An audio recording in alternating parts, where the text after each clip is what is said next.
المعاناة بتاعة الحد الشرقي بتاع الحي الرابع والجزء الشمالي نفسه زي ما كنت بتكلم عليه، ولسه بنشوف هنوصل لايه.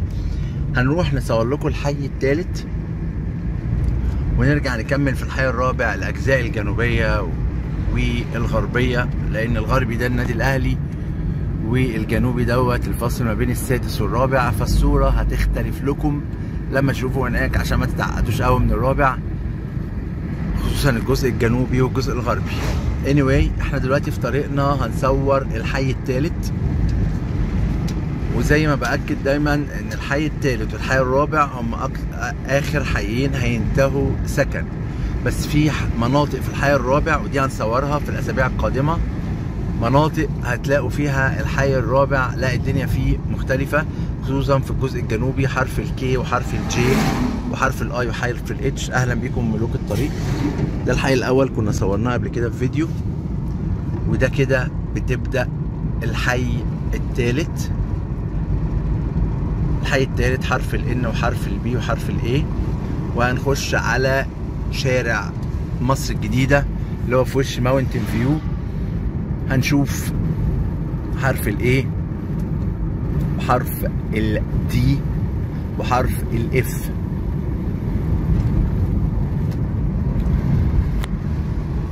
احنا هنا حرف الان وحرف البي، ده كده حرف البي يليه حرف الاي اللي هو على الناصيه. ده كومباوند بالفعل صورناه على مراحله المختلفه في فيديوهات قديمه، كل مره كانت بتوصل لمرحله ازيد من اللي بعدها، وهم شغالين تقريبا دلوقتي بيبنوا المول اللي هيخدم الكومباوند، والمول ده لما ينتهي ويخدم الكومباوند هيبقى بالتبعيه بيخدم سكان الحي الثالث.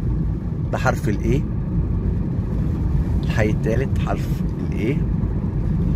هتلاقوا فيه مباني اكتر من اخر فيديو صورناه، بدأ يبقى موجود اهو الحي الثالث على البعد اهو زي ما انتم شايفين، بس زي ما انتم شايفين نسبته طبعا مش زي الحي الاول ولا الحي الثاني ولا الحي الخامس ولا السادس ولا الثامن. السادس والثامن اكتر بكتير، وانا طبعا عملت لكم فيديوهات عن ترتيب الاحياء بالانتهاء منها.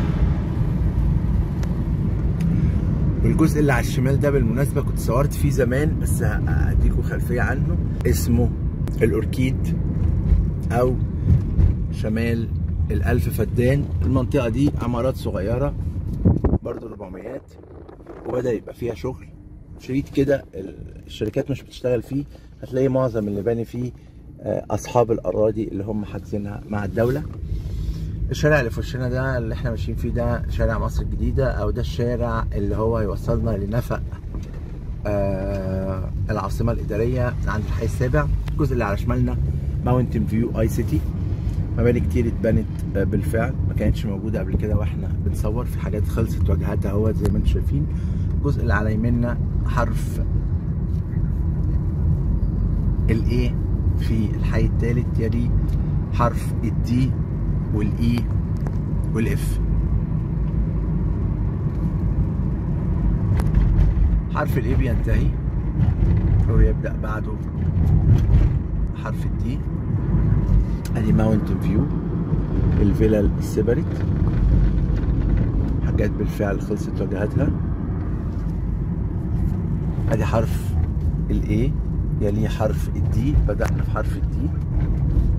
ده حرف الدي الحي الثالث، في شغل اهو بالفعل. العمارة اللي في وشنا دي مكتوب عليها 50 دي مبنية. وادي ماونتن فيو. كان في جزء جبل هنا اعتقد كسروا فيه شوية فعلا، رجعوا بيه ورا شوية. اعتقد الجزء اتكسر منه سنة، وسعوا الدنيا عشان يوسعوا الشارع. خلص حرف الدي، بدأ حرف الاي يليه حرف الاف. احنا ماشيين دلوقتي، مشينا الجزء الشمالي بتاع الحي الثالث والجزء الشرقي، الجزء الشمالي والجزء الشرقي في الفيديو دوت صورنا لكم لحد ما نوصل في الفاصل ما بين الحي الثالث والحي الخامس. حرف الاف في شغل اهوت، الشغل كتر شويه في الحي الثالث بالمناسبه، بدأ يبقى في شغل في الحي التالت، يعني في احياء في التالت برضه عشان اكون امين ممكن تخلص قبل احياء في الرابع بالطريقه اللي انا شايفها دي. ده بالم هيلز، ده الشارع الفاصل ما بين ماونتن فيو وبالم هيلز. ده بالم هيلز، ده كومباوند بالم هيلز. ده الحي التالت، هيخلص حالا حرف الاف في الحي التالت، وهيبدأ الشارع الفاصل ما بين حرف الاف والحي الخامس نفسه، وده الشارع الفاصل. يبقى احنا كده صورنا في الفيديو ده حدين، الحد الشمالي والحد الشرقي. هنخش نصور جوه في الحد التالت. تحياتي في الحي التالت الفيديوهات القادمة. تحياتي.